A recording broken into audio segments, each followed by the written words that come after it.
You need to give your brother your savings for his wedding. He deserves it more than you do." My mother's cold words echoed through our family home in Charlotte.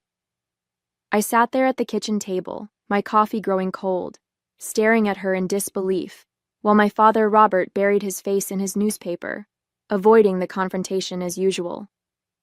"What do you mean?" I asked, my voice barely above a whisper. "Those are my life savings, Mom. I've worked hard for years to build that up." My name is Madison Walker, and at 30 years old, I never thought I'd be having this conversation. I'm a financial advisor, someone who helps others make smart decisions with their money. The irony wasn't lost on me. "Madison, be reasonable," my mother Deborah said with that condescending tone she'd perfected over the years. "Ethan wants a destination wedding in the Bahamas. His fiancée Rachel comes from a respectable family. The Bennetts are known for their extravagant parties. We need to show them we're of the same caliber." I glanced at my father, silently pleading for support, but he just turned another page of his newspaper. He'd always been passive, letting Mom make all the family decisions. It was easier that way, he'd tell me, kept the peace. "Mom, I have over $85,000 saved. That's not just pocket change. It's my future, my security." She waved her hand dismissively. "And what are you saving it for? You don't even have a boyfriend, let alone a fiancé. Ethan found someone. He deserves a beautiful wedding. Besides, Thomas and Patricia Bennett are contributing significantly to the celebration. We can't appear less generous." The familiar sting of her words hit hard. It was always the same story. Ethan deserved more, needed more, was worth more. I gripped my coffee mug tighter, my knuckles turning white. "I can't believe you're asking this of me," I said, fighting to keep my voice steady. "It's not just about the money. It's about respect. Do you ever think about what I deserve?" My father finally lowered his newspaper. "Deb, maybe we shouldn't," he started, but Mom cut him off with a sharp look. "Robert, stay out of this. Madison needs to understand her responsibility to this family." She turned back to me, her face hardening. "Don't be selfish, Madison. Family helps family. Or are you too caught up in your own little world to care about your brother's happiness?" I felt my throat tighten as tears threatened to spill. But I wouldn't cry. Not here, not in front of them. I stood up, my chair scraping against the floor, the sound harsh in the tense silence. "I need time to think about this," I managed to say, though inside, my thoughts were already racing with something else entirely. Because what my parents didn't know, what no one knew, was that I had recently discovered my mother's devastating secret. A secret that would shatter not just Ethan's perfect wedding, but both the Walker and Bennett families' carefully maintained facades. I left my parents' house that morning and drove straight to work, my mind replaying years of similar incidents. Growing up, Ethan had always been the son our family orbited around. When he wanted to attend private school, my college fund was drained to make it happen. When he crashed his first car, my savings bonds were cashed to buy him a new one. Each time, the justification remained the same. "He needs this more than you do, Madison." The favoritism had only intensified since Ethan started dating Rachel Bennett 6 months ago. The Bennetts were old money, the kind of family that hosted charity galas and had buildings named after them. Thomas Bennett, Rachel's father, owned half the real estate developments in Charlotte, while his wife Patricia chaired 3 different philanthropic boards. My mother was desperate to prove we belonged in their social circle. Sitting at my desk at Morgan Stanley, I mindlessly scrolled through client portfolios, unable to focus. The irony wasn't lost on me. Here I was, advising others on protecting their financial futures while my own mother wanted me to drain mine dry. "You okay?" My coworker Nina approached my desk, concern etched on her face. "You look like you've seen a ghost." I managed a weak smile. "Just family drama. My mother wants me to give Ethan my savings for his wedding." Nina's eyes widened. "The same Ethan who borrowed money from you last year for his business venture and never paid you back?" I nodded, remembering the failed food truck enterprise that had cost me $15,000. Another sacrifice for the golden child that my mother conveniently forgot. I saw your mom at the country club last weekend, Nina mentioned casually. She was having lunch with Thomas Bennett. They seemed friendly. My stomach clenched. If only Nina knew just how friendly they were. The text messages I'd accidentally discovered last week painted a very different picture of my mother's enthusiasm for this wedding. Messages that explained why she was so desperate to make sure everything was perfect, no matter the cost to me.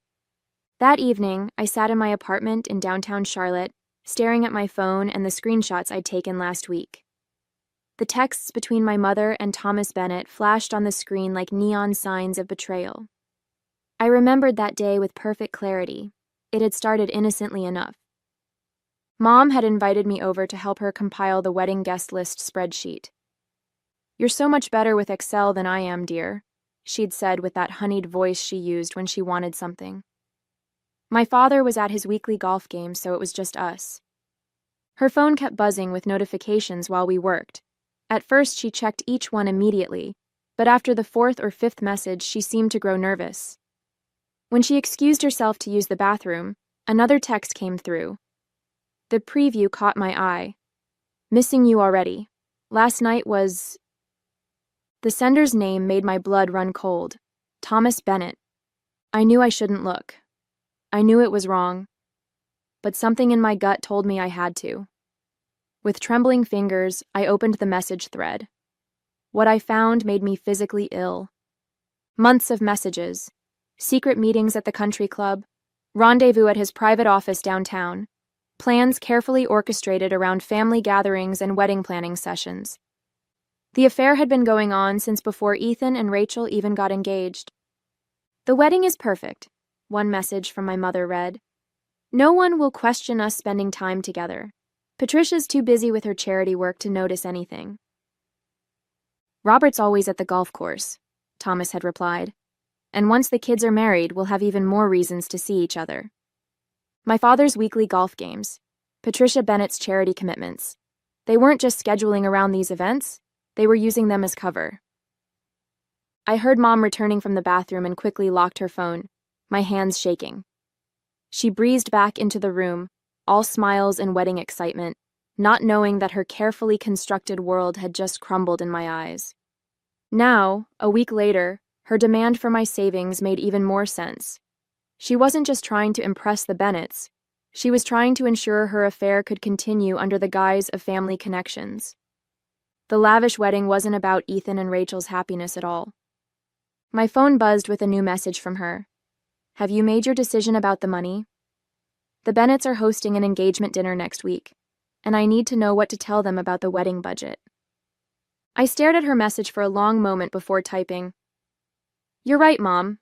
Family helps family. I'll do it." Her response was immediate.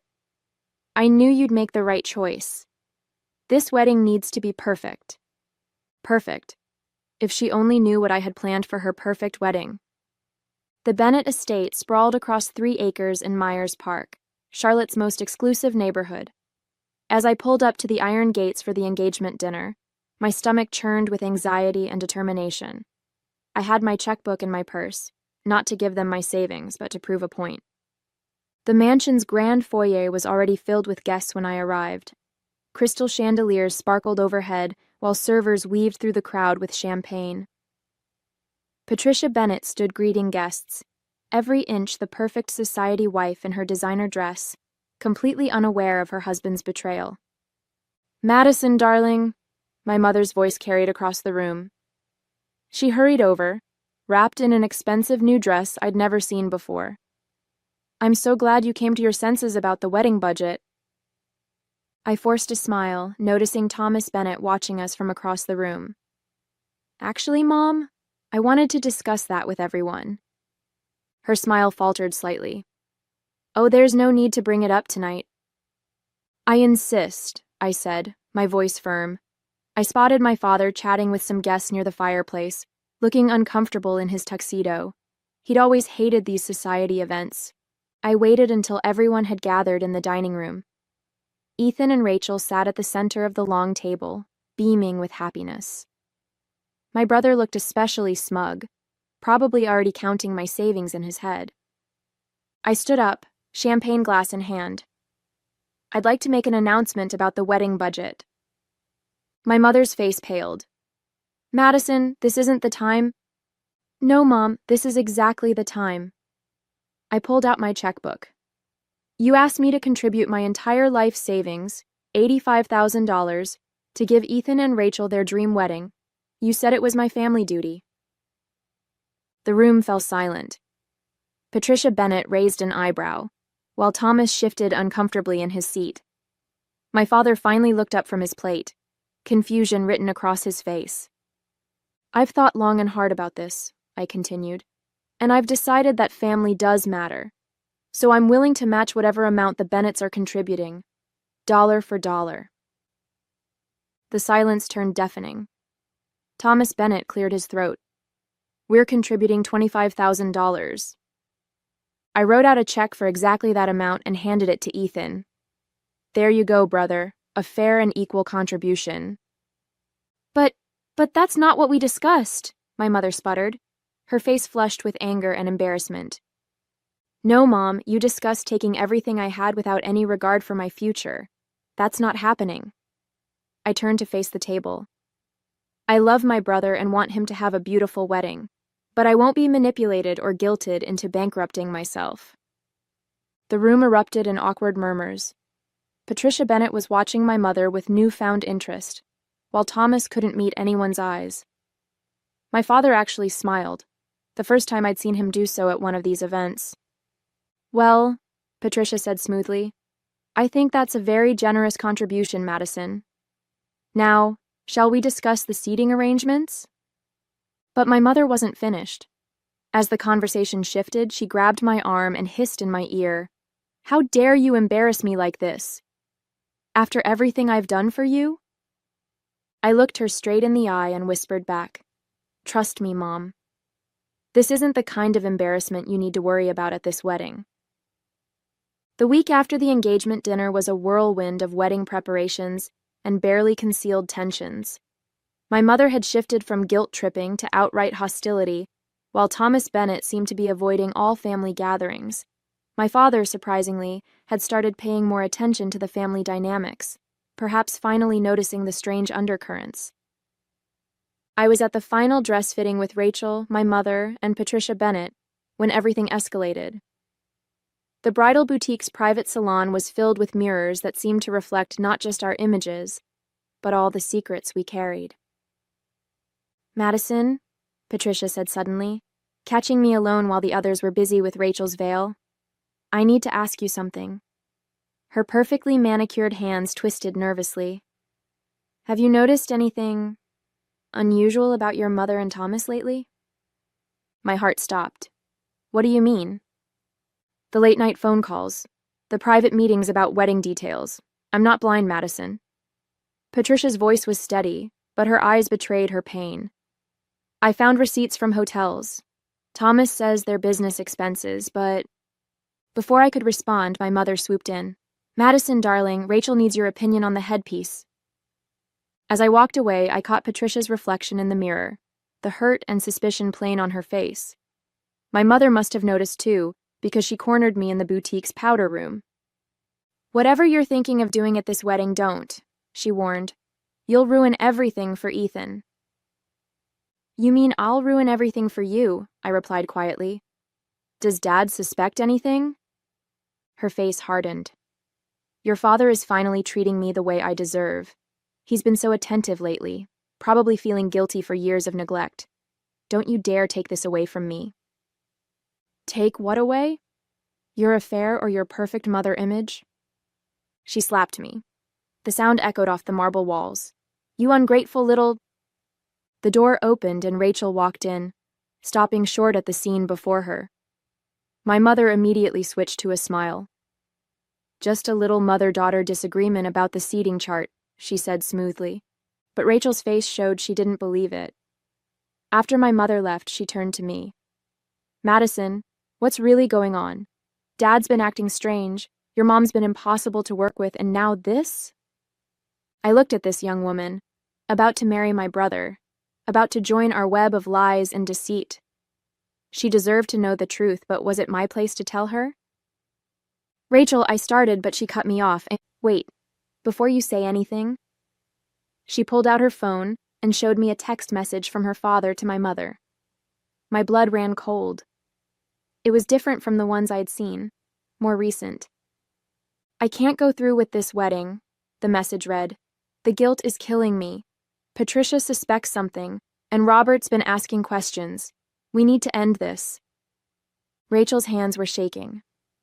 I found this on Dad's iPad last night. Please tell me it's not what I think it is. I looked at her devastated face in the mirror and made a decision. Rachel, there's something you need to know about our parents. I told Rachel everything in that bridal boutique bathroom. About the messages I'd discovered, the secret meetings, the manipulations. With each word, I watched her wedding dreams crumble in the mirror's reflection. When I finished, we sat in silence on the plush velvet ottoman, both of us processing the weight of it all. I can't believe this, Rachel finally whispered. My father and your mother. And now they want to end it because they might get caught? Her hands clenched into fists, crumpling her ivory silk robe. All this time, I thought Dad was just excited about the wedding, about gaining a new family. Instead, he was using my happiness as a cover story. I'm so sorry, Rachel. I wasn't sure whether to tell you. No, she cut me off, her voice suddenly stronger. I'm glad you did. My mom deserves to know. Your dad, too. But... She paused, a determined look crossing her face. Not yet. Not like this. I raised an eyebrow. What do you mean? Rachel stood up, smoothing her robe with trembling hands. The wedding is in 3 days. Everyone we know will be there. Family, friends, business associates. If they want to use my wedding as their cover story, then let's use it too. Let's make sure everyone knows exactly what kind of people they are. My heart raced at her words. Are you sure? This would change everything. Ethan Dash.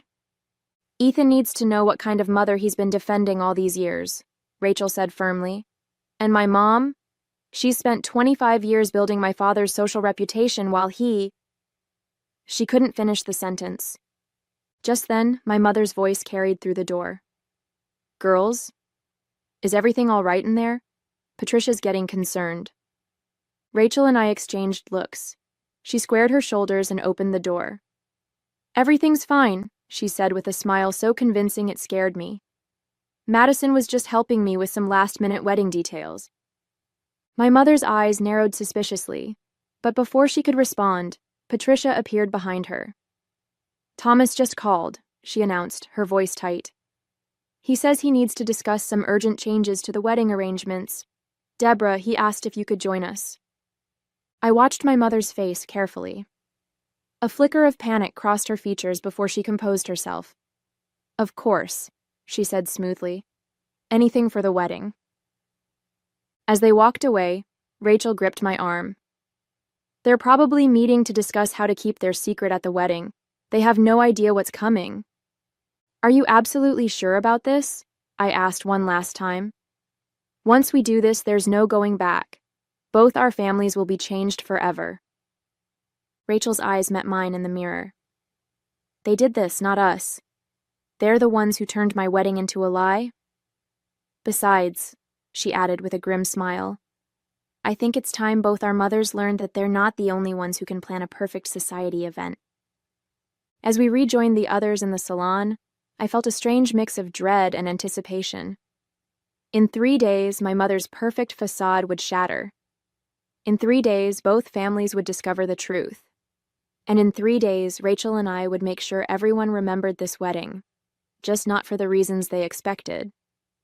The Biltmore ballroom in Charlotte sparkled with crystal chandeliers and white roses on the morning of the wedding. As maid of honor, I watched the guests file in, the cream of Carolina society, all dressed in their finest, all here to witness what they thought would be the social event of the season. My mother fluttered around in her champagne-colored dress, playing the perfect mother of the groom, while Thomas Bennett stood near the altar, adjusting his tie with nervous fingers. Patricia sat in the front row, elegant as always, but I noticed how her eyes followed her husband's every move. My father sat beside her, finally alert to the tension in the air, though not yet understanding its source. Rachel and I had planned this moment carefully. The evidence was ready, screenshots printed and placed in elegant envelopes, tucked into every third program. The timing had to be perfect. Too early, and they might stop the ceremony. Too late, and they'd have time to spin the story their way. I approached the microphone, ostensibly to begin my maid of honor speech. My mother beamed at me, probably thinking I'd finally fallen in line with her wishes. Thomas Bennett shifted uncomfortably in his seat. They had no idea what was coming. Before we continue with the ceremony, I began, my voice steady despite my racing heart. The bride and I have something important to share with all of you. My mother's smile froze. In the front row, Thomas Bennett went pale.